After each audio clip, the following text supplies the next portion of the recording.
अस्सलाम वालेकुम।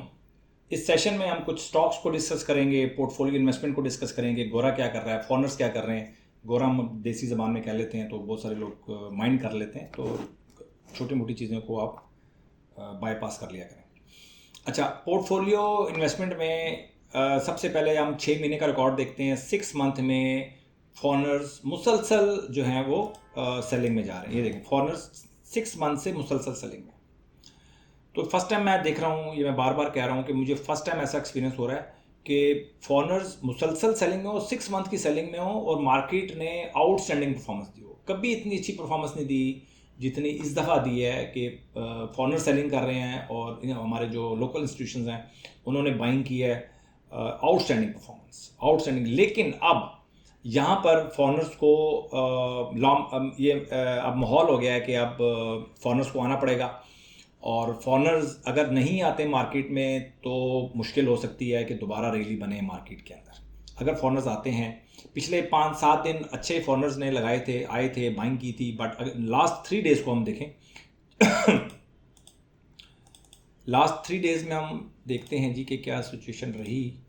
अगर मैं 10 डेज़ का देखूं तो लास्ट 3 डेज़ में भी फॉरनर्स की सेलिंग चल रही है। अब देखें, मार्केट फॉरनर्स की सेलिंग से मार्केट डिप्रेस होती है। ये बात आप ध्यान रखें कि मार्केट डिप्रेस होती है। अगर फॉरनर्स की सेलिंग होती है तो अब मार्केट डिप्रेस होना शुरू हो गई है। तो कहीं ना कहीं मुझे लगता है ये है कि मार्केट को फॉरनर्स की सपोर्ट चाहिए। अगर फॉरनर्स की सपोर्ट नहीं आती, उनकी बाइंग नहीं आती, तो मार्केट में कुछ ना कुछ सिचुएशन ख़राब हो सकती है। ठीक है जी। इसके बाद हम डिस्कस करते हैं अपने ट्रेडिंग जर्नल को। ट्रेडिंग जर्नल को अगर हम देखें तो सबसे पहले मैं आपको बता दूं स्टॉप लॉस हमारे कौन कौन से हिट हुए हैं। ARPL का स्टॉप लॉस हिट हो गया है, मेहरबानी है। GAL का स्टॉप लॉस हिट हुआ है। ये हमने TKT पे नहीं पकड़ा था, ये हमने प्राइस एक्शन पे पकड़ा था। GL उसमें हमें लॉस हो गया। और GCIL सेकंड टाइम हमारा GCIL का स्टॉप लॉस हिट हुआ है जी। ठीक है, ये 3 आइटम हमारे पोर्टफोलियो से आउट हो गए हैं। उसके अलावा DCR है जी, तकरीबन 0.25% माइनस में है। 5% UBL प्रॉफिट में है। नो प्रॉफिट नो लॉस एबर्ट। 33% CPHL में प्रॉफिट हो रहा है। और अलाइड बैंक की बात करें तो तकरीबन आधा % इसमें प्रॉफिट हो रहा है। 5% फौजी सीमेंट और DG खान सीमेंट में 4.5%। फौजी सीमेंट और DG खान सीमेंट मुझे लगता है कि नेक्स्ट वर्किंग डे के स्टार्ट में ही हमारे स्टॉप लॉसेस का हिट हो जाएगा।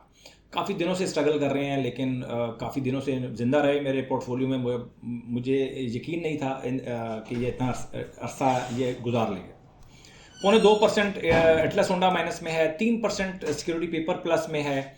0.2% लकी माइनस में है और 3% इंडस मोटर माइनस में है। नेशनल बैंक आधा % प्लस में है और MFFL 3% प्रॉफिट में है। इसके अलावा बैंक अल हबीब की अलर्ट कैंडल बनी थी, नहीं हुआ उसका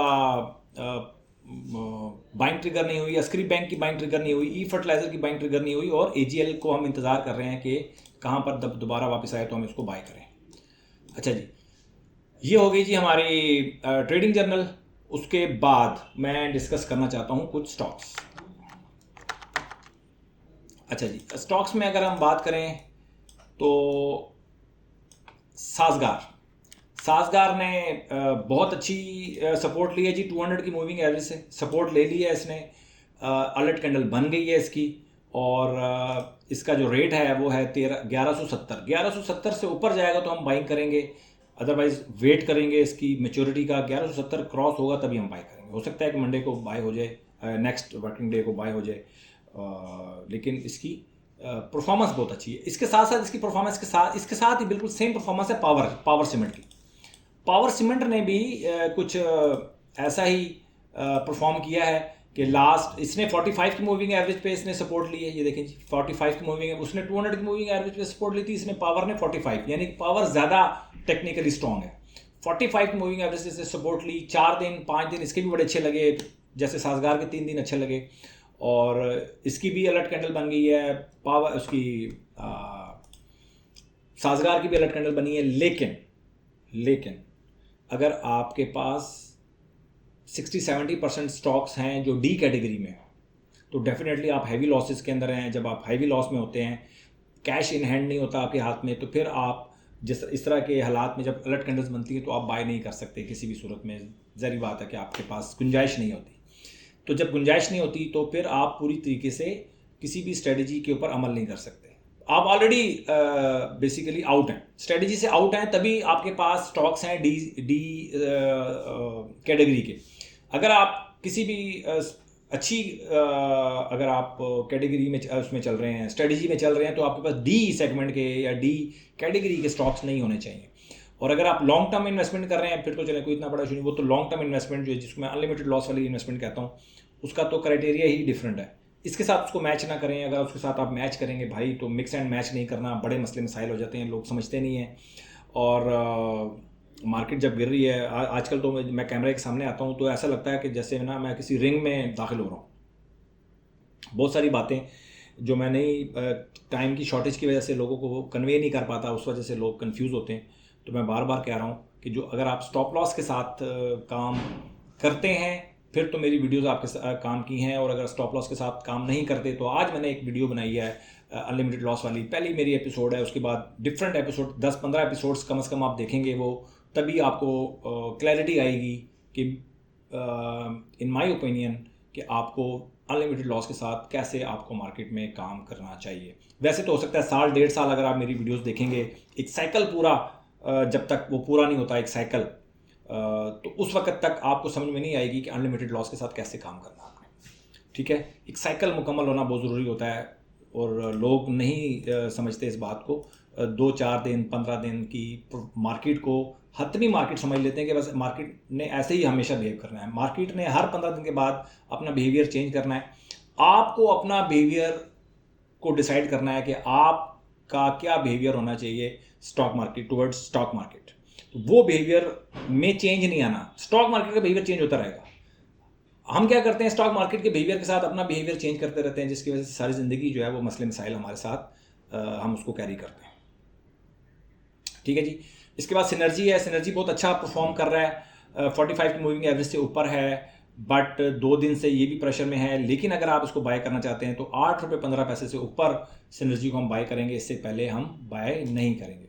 इसके बाद पाक इलेक्ट्रॉन है। पाक इलेक्ट्रॉन ने आज माइनस मार्केट में आज समझ लें कि सपोर्ट ली है, प्लस में बंद हुआ है। 40 की RSI पे इसने सपोर्ट ली है, मुझे यहाँ पे अच्छा लगता है। लेकिन बात वही है कि जब तक हमारी TKT की इसमें नहीं आता, अंडर नहीं आता, तो हम इसमें काम नहीं करेंगे। लेकिन जो लोग करना चाहते हैं, एवरेज करना चाहते हैं, वो उसको देख सकते हैं, क्योंकि पाक इलेक्ट्रॉन की अगर मैं बात करूं तो कितना नीचे आ चुका है। ये भी काफ़ी इसको अगर मैं देखूं 46 से 39 हो गया, तो आप अंदाज़ा लगा सकते हैं कि ये भी तकरीबन 15-20%, 20% अपनी करंट हाई से नीचे आया। ठीक हो गया जी। एक छुट्टी आ रही है सर, और आप कोशिश करें अपने आप को डिसाइड करें, मतलब आप अपना बिहेवियर डिसाइड करें कि यार आपका बिहेवियर क्या होना है, आपकी स्ट्रेटजी क्या होनी है। स्टॉक मार्केट अपना बिहेवियर चेंज करते रहेगी, हर 15 दिन के बाद 20 दिन के बाद इसका डिफरेंट बिहेवियर होगा, और हर 15-20 मिनट के दिन के बाद जब आप अपना बिहेवियर चेंज कर लेते हैं, नेक्स्ट डे ये अपना बिहेवियर चेंज कर लेती है। कभी भी आपकी मैचिंग नहीं हो पाती, जिसकी वजह से हमेशा परेशानी आपके गले पड़ी रहती है। तो आपने अपना बिहेवियर बनाना है, जैसी भी मार्केट हो आपने अपना बिहेवियर चेंज नहीं करना, अपनी स्ट्रेटजी को चेंज नहीं करना। और आपकी स्ट्रेटजी ऐसी होनी चाहिए कि मार्केट नीचे जाए, मार्केट ऊपर जाए, दोनों साइडों पे स्ट्रेटजी आपके पोर्टफोलियो को संभाले, ना कि आप अपने पोर्टफोलियो को संभालें। अपना बहुत ख्याल रखें। Thank you very much.